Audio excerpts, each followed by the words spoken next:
from 20 years ago, which are now the people who you can measure in the workplace. So the big questions that if both supply and demand are changing radically, can you say anything about this? And there are also very technical issues about how you estimate it. But the data is actually largely 30 to 40 years old, but we're still basing global policies off literature that's hugely outdated, based on incomplete surveys, typically from the 1970s, but they're now an orthodoxy. And so we don't need to redo the work because it was proven in 1975 that this was true. So that's been the problem. The rates of return show that vocational education training doesn't work, but there's still a policy problem that we need to do something out there.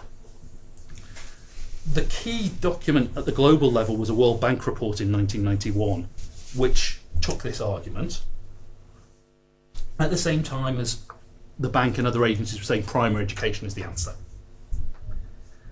This then led them on to a critique of public vocational education training.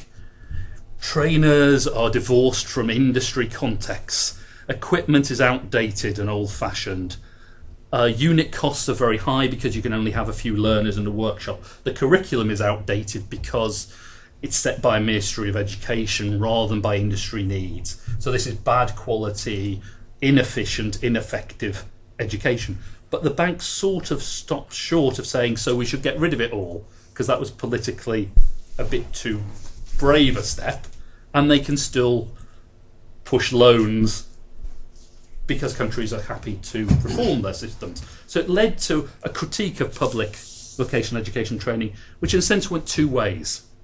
In Latin America, it led to a massive privatization of public systems and the rise of vouchers and other schemes to create a market. Also in the African informal sectors, particularly in West Africa, it led to a lot of schemes to try and use the informal sector to produce the trainers. So the people who were doing the training informally, to try and link them into a formal system, but make that private.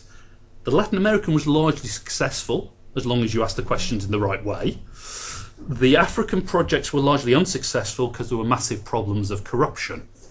In Kenya, not picking on the Kenyans in the room, but surprisingly enough, if you came with a fistful of dollars and you said to a trainer, a potential trainer and a potential trainee, would you like this money for training?